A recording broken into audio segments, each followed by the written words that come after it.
Kathmandu महानगरपालिकामा mayor पदका लागि उम्मेदवारी दर्ता गराएका र्यापर बालेन शाहसँग कुराकानी गर्ने कोसिस म गरिरहेको छु। यतिखेर मसँग प्रत्यक्ष कुराकानीका लागि बालेन शाह जोडिनु भएको छ। बालेनजी नमस्ते, स्वागत छ तपाईँलाई कार्यक्रममा।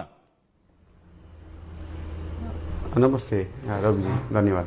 सबभन्दा पहिला शुभकामना दिन चाहन्छु, किनभने यो राजनीतिलाई एक किसिमका एक वर्गका अथवा एउटा अलग किसिमका मान्छेहरूले मात्र गर्न सकिने, गर्नुपर्ने, गर्नुहुने गरी जसरी व्याख्या गरिएको थियो त्यसमा एउटा चुनौती स्वीकार गरेर अगाडि बढ्नुलाई नै मैले एउटा नयाँ उत्साहका रूपमा लिएको छु। म तपाईँलाई पुरै शुभकामना अभिव्यक्त गर्दै सुरुवात गर्न चाहन्छु।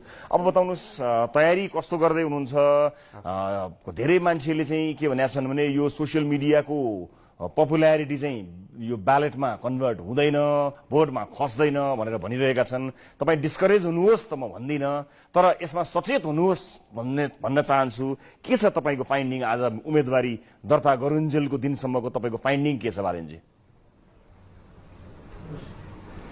यस्तो छ, हामीले यसको लागि प्रिपेयर गरिरहेको अहिले 5 वर्ष भयो। योभन्दा अगाडिको निर्वाचनमा पनि सहभागिता हुने सोचिरहेका थियौँ, तर त्यो बेला चाहिँ एकैछिन ब्याक स्टेप सरेर चाहिँ थोरै अझै हामीले गृह कार्यहरू गर्नुपर्छ कि भन्ने सोचले चाहिँ 5 वर्ष कुर्यौँ र अहिले पछाडिको अर्को 5 वर्ष कुर्ने हो भने चाहिँ त्यो ढिला हुन्छ जस्तो लाग्यो र यो सही समय हो होइन।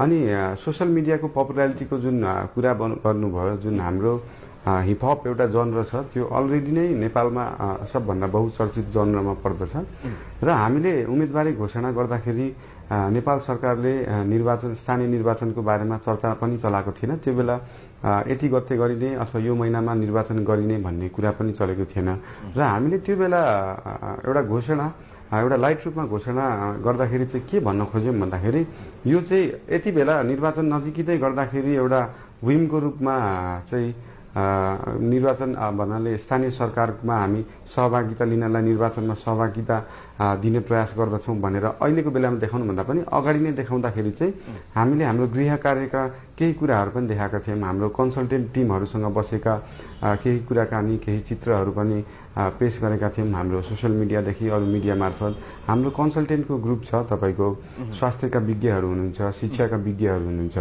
होइन, ट्रान्सपोर्टेसनका, सलिड वेस्ट म्यानेजमेन्टकादेखि लिएर महिला बालबालिकादेखि लिएर सबै क्षेत्रका विज्ञहरू हुनुहुन्छ। उहाँहरूको विज्ञहरूको सल्लाह निरन्तर 5 वर्षको एउटा निरन्तर सल्लाह सुझाव र एउटा अध्ययनबाट चाहिँ हामीले काठमाडौँको मेयरको लागि उम्मेदवारी दिएका हौँ र यो चाहिँ हामीले के भन्न चाहन्छौँ भन्दाखेरि हामीले काठमाडौँको मेयरको लागि उम्मेदवारी